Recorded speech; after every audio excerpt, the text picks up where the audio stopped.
Pues muy buenas tardes a todos, queridos oyentes. Bienvenidos a este nuevo programa de la que pica en Flandes. Este programa dirigido al mundo cívico-militar, este programa de referencia, este programa que siguen miles de personas ya en España y fuera de España, donde abordamos cuestiones que afectan a las Fuerzas Armadas, a los ejércitos, a nuestra historia y también, como no puede ser de otra manera, también a nuestra nación. Son tiempos convulsos y estamos abordando todas las cuestiones, como siempre hacemos, con absoluta libertad, respeto y pluralidad de opiniones. Somos en ese sentido un programa absolutamente independiente, no tenemos ninguna hipoteca ideológica ni de nada más que nuestro amor a España. Emitimos, como siempre, en Informa Radio, agradecemos siempre a Informa Radio a su apoyo permanente y también pues en distintos canales en YouTube, en Twitter, en Telegram, es decir, estamos muy presentes en redes sociales. Por cierto, enhorabuena porque los últimos programas han tenido miles de visitas, sobre todo en YouTube, lo cual denota pues que, bueno, tenemos un público, no es mayoritario, pero sí que nos sigue y lo mira con muchísima atención. Es decir, hacemos un producto informativo de calidad, serio e independiente, que es de lo que se trata. Y ocupamos ese hueco que nadie ha ocupado hasta ahora, que es dar voz al mundo cívico-militar español, hispanoamericano, el mundo entero, ¿no? Antes de entrar en las efemérides, voy a presentar a esta magnífica mesa de debate. Nos acompañan, como siempre, primeros espadas, personas que han ocupado altísimos puestos de responsabilidad y de mando en el ejército español, en misiones internacionales y en unidades de primerísimo nivel. Tenemos con nosotros a nuestro teniente general, don Emilio Pérez Alemán. Muy buenas tardes, mi teniente general. Buenas tardes, Guillermo. Buenas tardes a todos. Muy buenas tardes, mi teniente general. Tenemos con nosotros a nuestro editor, nuestro general, don Salvador Fontella. Muy buenas tardes, mi general. Buenas tardes a todos y un abrazo. Un fuerte abrazo, mi general. Tenemos con nosotros a nuestro coronel, don César Collis. Buenas tardes, mi coronel. Buenas tardes a todos. Muy bien. Y a nuestro historiador de cabecera, don Fernando Platón. Muy buenas tardes, don Fernando. Buenas tardes, igualmente. Y el que les habla, el veterano del tercio gran capitán, Primera Legión y antiguo, y también caballero almogar, paracaidista de honor, Guillermo Rocafort. Un placer estar con ustedes. Y bueno, vamos como siempre a leer las efemérides que como siempre nos presenta de una forma magistral el coronel Salafranca, el presidente de la Hermandad de Antiguos Caballeros Legionarios, al cual enviamos desde aquí un cordialísimo saludo a él y a toda la Hermandad Nacional de Caballeros Legionarios. 12 de diciembre del año 1474, Isabel la Católica es proclamada reina de Castilla y de León. Magnífica fecha de la gran reina. La gran reina de España es Isabel la Católica, debe ser el modelo de todas las reinas de nuestra nación. Fecha importante, su proclamación como reina de Castilla y de León. Y luego, posteriormente, fue reina de todo el mundo, prácticamente, todo el mundo conocido. Otra fecha importante, el 17 de diciembre del año 1618, el combate naval en el Golfo de Valencia, donde, bueno, fuerzas españolas se enfrentaron a piratas berberiscos y les derrotaron. Importante fecha. Otra fecha importante también tenemos el 15 de diciembre del año 1920, la ocupación del Monte Mauro, en el contexto de lo que es las guerras de pacificación del Rif. Actualmente se está conmemorando el centenario de esas guerras, ¿no? Otra fecha importante, el 13 de diciembre del año 1930, acción de la ermita de Cillas. Bueno, ahí participó el capitán Galán, el capitán de la Legión, que luego tuvo la laurea de San Fernando, controvertida, pero que durante el franquismo nadie se la quitó. Eso es para los que se dedican ahora a quitar títulos y condecoraciones. Capitán Galán, que se sublevó en Jaca en el año 1930 contra el gobierno de la restauración del rey Alfonso XIII. Otra fecha importante, el 14 de diciembre del año 1936, el hundimiento del Komsomol, que era un buque soviético que llevaba armas al ejército republicano. Y finalmente, una fecha muy dolorosa que en los momentos actuales reviste especial dramatismo para nuestro futuro como nación, que es el atentado del 11 de diciembre del año 1987 contra la casa cuartel de la Guardia Civil de Zaragoza, el atentado de Etarra que dejó 11 muertos, incluido creo en total 6 niñas, 6 niñas, 6 niñas que fueron asesinadas por la ETA, los que son el actual, bueno, el actual aliado de Pedro Sánchez.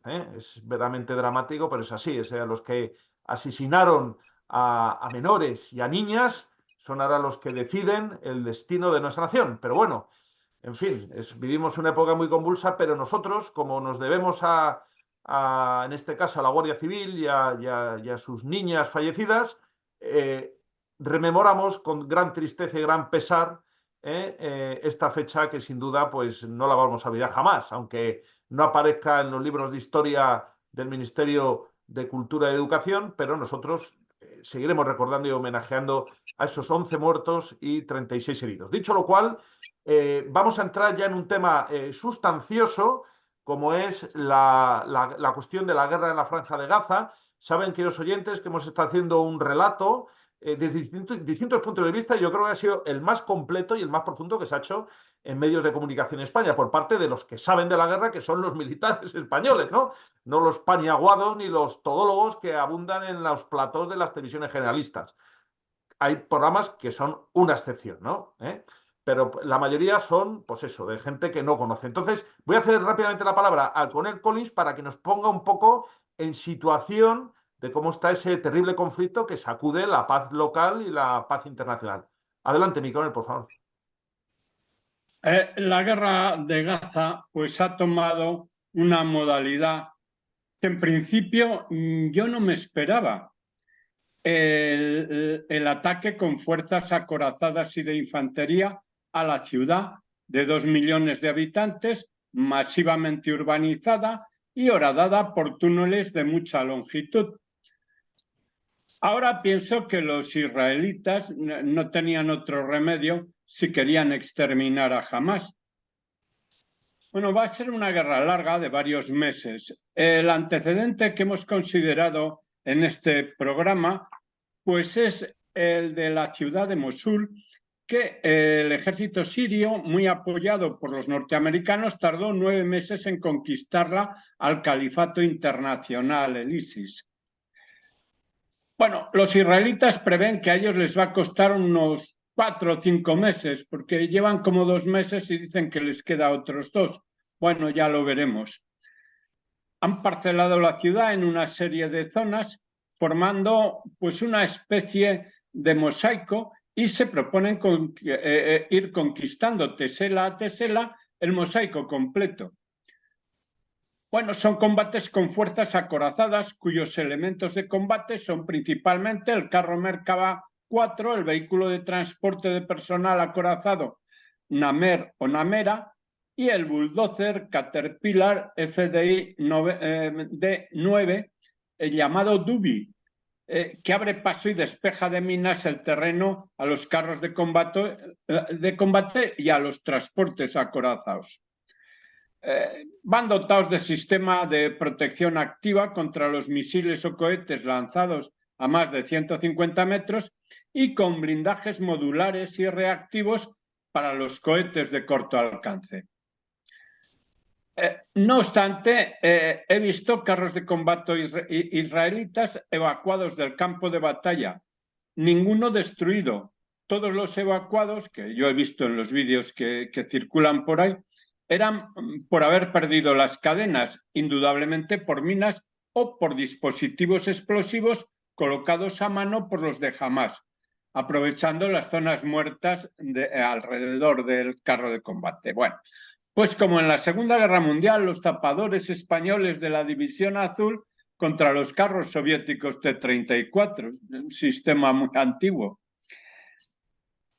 He visto a los tapadores de las fuerzas de defensa israelíes destruyendo o cegando las bocas de los túneles, bueno, pues en ocasiones con dispositivos mecánicos controlados a distancia que dejaban cargas en la proximidad o en la propia salida del túnel.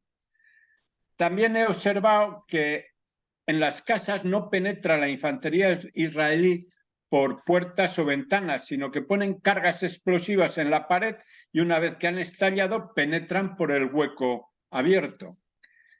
He podido apreciar también en los vídeos que he visto, pues, que además generalmente son divulgados por Hamás, que estos han opuesto poca resistencia a las tropas de la CDI. Da la impresión de que han dejado a algunos malditos para que hagan cierta resistencia al avance de la infantería israelí y se han limitado a retirarse, me imagino que por sus túneles. He visto también este vídeo divulgado por las fuerzas de defensa israelíes, bastantes combatientes de Hamás rendidos, agrupados y habiendo sido desnudados. Me imagino que para evitar que alguno escondiera pues chaleco explosivo o algún otro dispositivo, ¿no? Claro, han protestado, fíjense, en una guerra que se iban a tener fríos los pobres. Bueno, me llama la atención que se hayan rendido tantos, el grupo era numeroso. Sin duda hacen una resistencia limitada. No deben de tener la moral muy alta. Saben que los judíos los tratan sin brutalidad y que tienen bastantes probabilidades de ser canjeados por rehenes israelitas. Además, los de Hamás son terroristas. Y una cosa es asesinar a unos desgraciados que estaban asistiendo a un concierto indefensos y otra muy distinta, batirse el cobre con los soldados de la FDI, de las fuerzas de defensa israelíes. Bueno, ocurrió lo mismo en España con los etarras cuando tuvieron que enfrentarse con los GAR de la Guardia Civil. Pocos les hicieron frente, se rendían y pedían cuartel con los esfínteres flojos. Indudablemente esta táctica de los judíos está dando resultado y los de Hamás están perdiendo. Yo creo que su derrota es cosa de tiempo y de no mucho tiempo. Se nota porque ha arreciado la campaña internacional de apoyo a Hamás. Dicen que a los palestinos.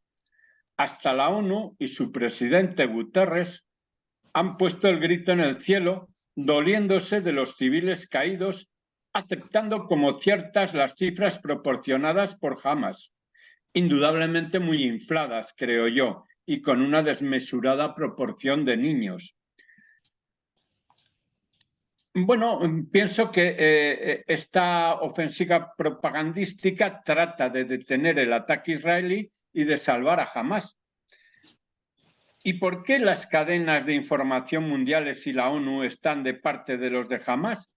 Incluso en Estados Unidos sus universidades elitistas están de parte de los terroristas musulmanes. Bueno, es que no hace mucho tiempo que les causaron 3.000 muertos en el atentado de las Torres Gemelas de Nueva York, es incomprensible. Y han revivido pues unas propagandas antijudías y filonazis, sin tener en cuenta que los de Hamás, en lugar de dar la cara y combatir a los soldados israelitas, se escudan en la población civil palestina y se esconden bajo tierra. Los túneles que han excavado los de Hamás, ¿los han empleado en resguardar a sus niños? ¿Han facilitado la salida de los civiles de las zonas de combate?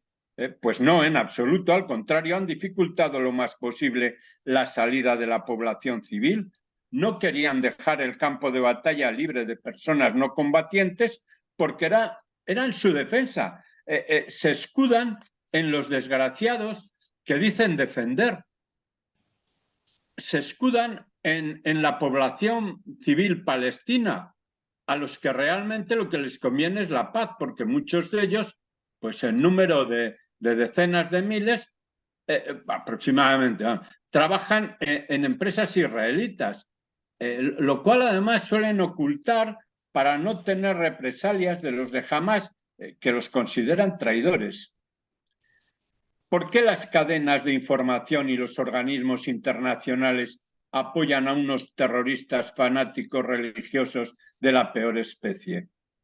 Y perjudican a una nación que fue atacada por sorpresa y brutalmente cuando estaba pacíficamente desarrollando su vida normal y en vías de pactar con sus vecinos árabes un estatus de paz y entendimiento.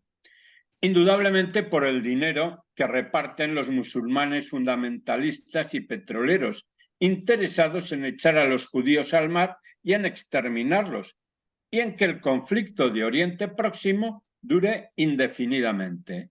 Digo esto porque los chinos comunistas están maltratando y oprimiendo de una forma cruel a la minoría uigur, que es islámica también. ¿Han visto ustedes que en los telediarios salgan los niños uigures por algún lado? Pues no.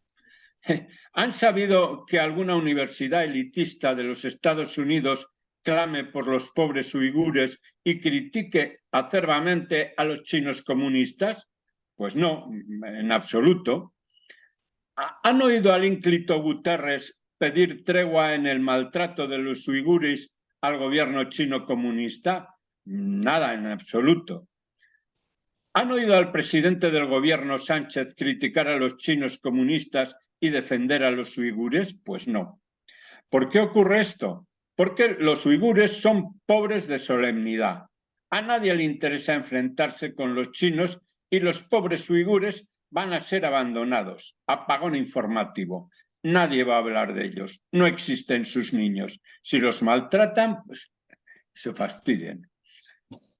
Bueno, y así es este mundo, y esto es lo que he deducido de los vídeos que he visto y que se han publicado, porque claro, información fidedigna en el transcurso de la campaña, de la contienda, pues no va a haber. No va a haber por ninguna de las dos partes, vamos. Pues muchísimas gracias, mi coronel, por su intervención. Cedo la palabra a los miembros de la mesa si quieren hacer algún comentario al respecto.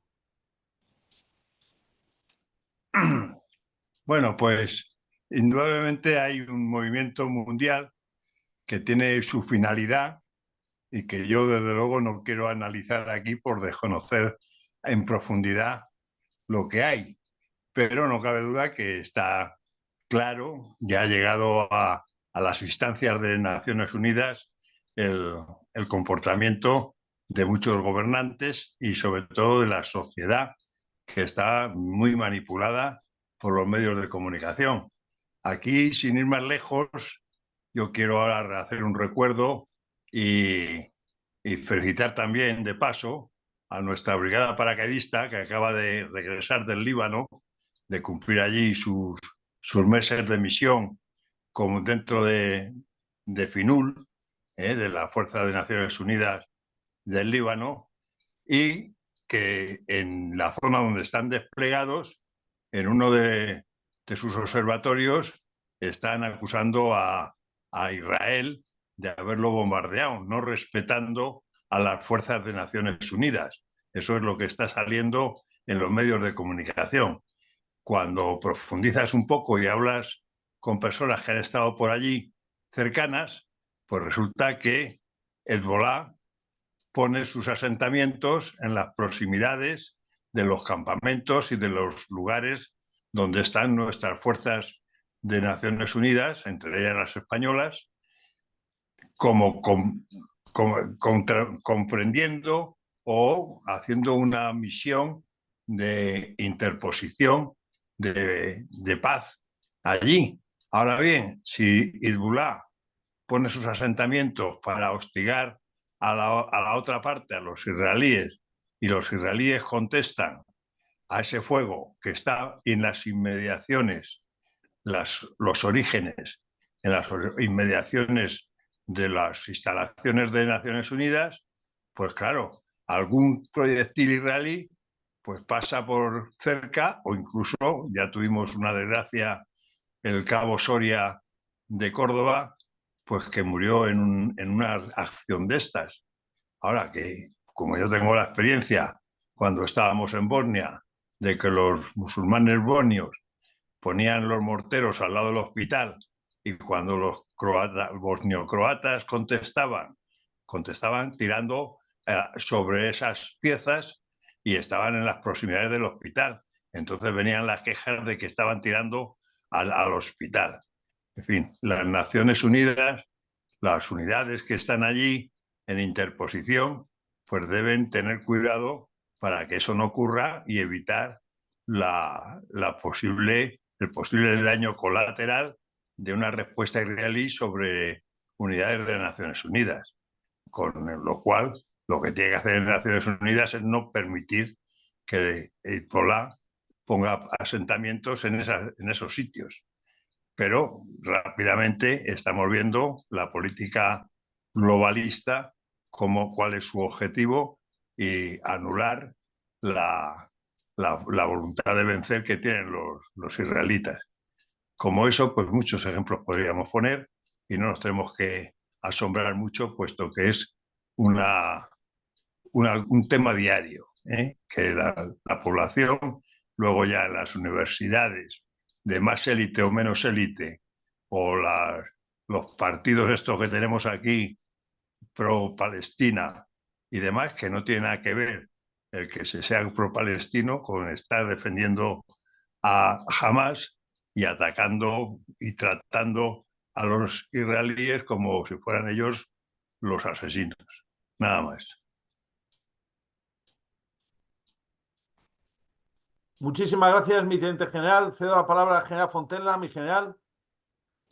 Pues poco hay que decir, a todo se ha dicho, pero efectivamente el relato lo están ganando ahora mismo Hamás, ¿no? El relato de victimismo, que siempre es rentable, efectivamente siempre ha sido Hamás ahora mismo que lo está ganando. Quizás la supremacía y el poderío militar de Israel en ese aspecto y su eficacia le juega en contra, pues siempre la población tiende siempre a ponerse al lado del débil, ¿no?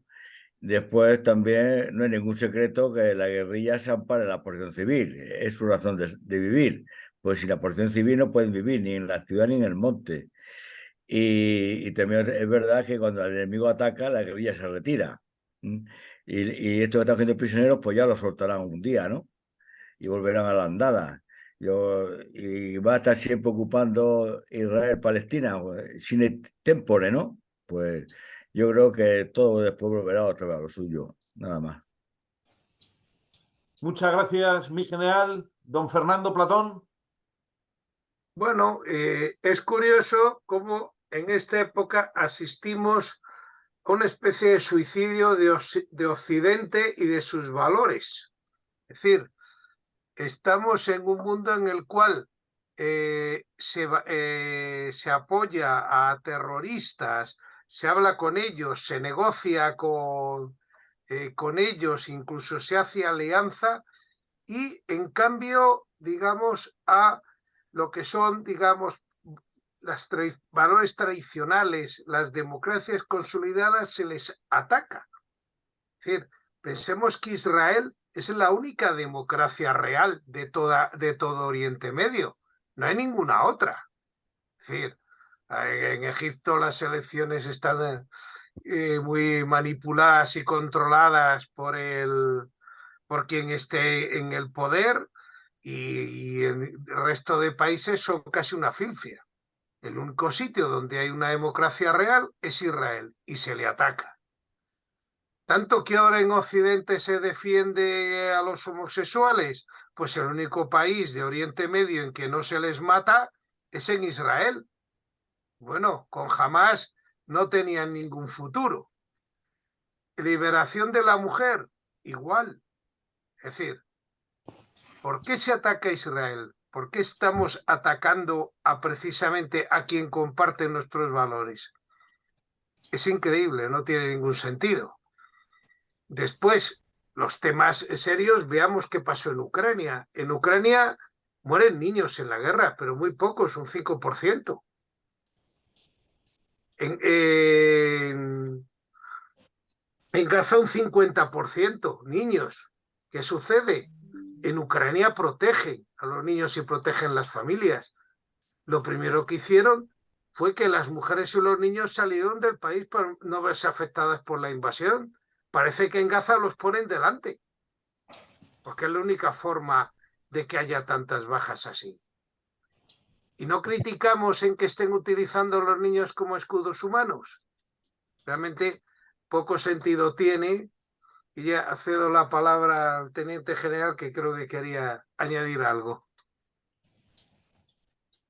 No, por contestarte un poco de por qué ocurre esto, pues mi opinión personal es que hay un movimiento globalizado en el cual el sistema, vamos a llamarle democrático liberal, que se adoptó en Occidente y también en Israel después de la Segunda Guerra Mundial, pues fue una victoria sobre la otra forma de contemplar el desarrollo social del mundo, que fue el comunismo.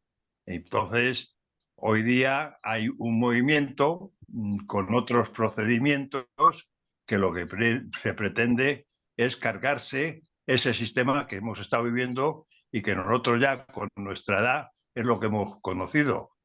Pero no cabe duda que ya buscan unos procedimientos distintos pues, al levantamiento en Rusia del año 17 del siglo pasado. Están buscando pues, otros procedimientos mucho más sofisticados, pero en búsqueda de ese cambio del desarrollo social tal y como está previsto o contemplado en el sistema democrático que nosotros disfrutamos. Y lo tenemos muy cerca, esos intentos. Así que poco más que explicar. En ese caso es lógico que el conjunto pues ponga de chico malo a los israelitas para conseguir el fin que ellos pretenden, no porque crean que jamás sea menos malo que los israelitas. Nada más. Yo añadiría también en esta línea un componente económico. Es decir, antiguamente las democracias occidentales eran los países ricos del mundo y exportaban su sistema. ¿Qué sucede? Ahora hay mucho dinero en, digamos, en regímenes dictatoriales y tiránicos, y los cuales, digamos, buscan extender, digamos, su sistema entre los países paralelos. Veamos las monarquías árabes del Golfo, las cuales, si antes en los países árabes de Oriente Medio, como Egipto, Siria, Líbano o Túnez, miraban a Occidente y había unos regímenes laicos semidemocráticos, ahora, digamos, predomina los movimientos mucho más islámicos y tiránicos. Y no olvidemos que a una Rusia que antes tenía mucho menos dinero para sus acciones de propaganda y no era tan eficaz, le ha sustituido una China dispuesta, digamos, a apoyar cualquier régimen, digamos, cualquier dictadura con tal de que comercie con ella. Y eso, digamos, les da mucho aire y mucho dinero. Pues muchísimas gracias, don Fernando. Yo, si me permiten aportar también mi contribución a este respecto, yo creo que efectivamente es verdaderamente lamentable lo que está sucediendo, pero es algo que está durando de forma recurrente desde el año 48. Es que allí no hay solución. No hay solución y yo creo que la posición de España, demasiados conflictos tenemos en nuestro interior como para tomar partido por una guerra en la que todos, yo creo que todos sin excepción, están demostrando una crueldad inusitada, en mayor o menor medida. Creo que la neutralidad es lo inteligente y ayuda humanitaria, apoyo que no se está reconociendo en los medios de comunicación al papel de UNIFIL, en este caso a las unidades paracaidistas, y ahora que están siendo relevadas, de que se están comportando como verdaderos héroes y que ellos están garantizando que no haya una escalada de este conflicto, que eso sería ya el acabose. O sea, si entra Hezbollah, entra Irán, y detrás de Irán pues entra China y entra Rusia, porque son aliados estratégicos. O sea, que hay una guerra, como siempre, desde el año 45 entre Estados Unidos y la antigua Unión Soviética, ahora Rusia. Y ahí España tenemos mucho que perder y poquísimo que ganar. Tenemos puntos de encuentro entre con el polo judío y con el polo árabe, y ahí eso es una guerra en la que yo creo que, como cuando dos toros se cornean, meterse es llevarse una cornada seguro, ¿no? Lo que pasa es que Pedro Sánchez, como bien dijo el general Fontela en su momento, es un absoluto aventurero y nos va a arrastrar en un sentido o en otro. Y yo llamo la atención, como dije el otro día en el programa Horizonte en Cuarto Milenio, y como desveló el diario ABC, que hay un plan de la inteligencia israelí, porque al final son conscientes los israelitas y muchos de que eso solamente se va a solucionar sacando a 2 millones y pico palestinos de Gaza. Va a haber una siguiente deportación como la que hubo el año 48 y se está hablando de España como destino de esos cientos de miles de palestinos. Imaginémonos lo que sería eso, pero es que con Pedro Sánchez todo es posible y no me extraña nada que todo lo que se está hablando ahora de enfrentamiento diplomático sea un paripé, porque este tío es un farsante y puede haber una sintonía perfecta y con tal de hacerse la foto y aparecer ahí con una cumbre de paz y poner, digamos, la solución al conflicto, nos puede, digamos, desestabilizar la nación como se desestabilizó el Líbano, como se desestabilizó Jordania y como Egipto, que no quiere desestabilizarse. Ya pasó lo suyo en el año 73 y ya tiene ese flanco más o menos pacificado. En cambio, España, en manos del presidente del gobierno, igual que nos ha querido meter en la guerra de Ucrania, nos meterá en cualquier conflicto, aunque sea el conflicto de la Conchinchina, con tal de hacerse la foto. Y yo creo que ahí es donde los españoles tenemos que tener mucho cuidado en no vernos arrastrados más allá de las simpatías y rechazos que tengamos en un conflicto que nos pilla muy de lejos y que, por lo que estamos viendo, ha pasado ya más de medio siglo, bueno, prácticamente casi ya 70 años, vamos, o más, y no tiene solución. Y España poco puede hacer ahí, salvo ayudar a las personas que lo necesitan. No sé si les parece esto que comenta algo relevante, caballeros. Estamos en un mundo globalizado y es difícil quedarse al margen. Lo que interesa es tener personas con capacidad e inteligencia para apuntarse a lo bueno y no apuntarse a lo malo. Pero la verdad es que es difícil. Estamos viendo que las cosas más, vamos a llamar, limitadas en el espacio, en este caso Gaza, que es una franjita ahí en medio de Palestina, de Oriente Medio, y Ucrania, pues está todo el mundo patas arriba, en un sentido o en otro, y es difícil escabullirse de lo que lleva consigo participar de alguna manera o excluirse y entonces quedarte arrumbado. Yo no lo veo difícil. Hace falta personas con inteligencia que jueguen bien el papel. Lo que no se puede es ir a una de las partes y decir que son muy malos y que los otros son los buenos, además cuando es al revés. Totalmente de acuerdo. Entonces, eso es que no nos lleva a ninguna positiva. Ese es el teatrillo que habría que denunciar de Pedro Sánchez. ¿Quieren aportar algo más, por favor? Bien, pues como ven, queridos oyentes, el tema de Gaza es un tema verdaderamente controvertido que traerá más programas y que, en fin, ojalá que aquello se solucionara, sobre todo por los inocentes que están sufriendo, pero desgraciadamente mucho me temo que seguiremos hablando de esta cuestión. Pues si le parece, prácticamente, mi coronel, no nos queda tiempo para abordar la otra cuestión que usted quería abordar. Si les parece, pasamos a la segunda parte y vamos a hablar del otro conflicto, que es el conflicto de Ucrania, y don Fernando Platón nos va a hacer algún desarrollo de planteamiento del que prácticamente ahora mismo se deja de hablar, porque esto parece que es como un clavo saca otro clavo. Pues aquí parece que vamos en ese sentido. Los medios de comunicación giran todos 180 grados mirando a Gaza y del pobre Zelensky. Ahí ha aparecido la entronización de Milei, pero bueno, parece que vienen horas bajas para él y para su gobierno. Al fin y al cabo, claro, es lo que tiene cuando las guerras se dilatan demasiado en el tiempo y se ven que esas promesas de avances y contraofensivas no se consiguen. Pues la gente al final sabe que eso cuesta tiempo, dinero, y las guerras pues a la gente a largo plazo no suelen gustar. Pues entonces les emplazamos, queridos oyentes, a que sigan con nosotros en esta segunda parte que hablaremos del conflicto en Ucrania. Sigan con nosotros.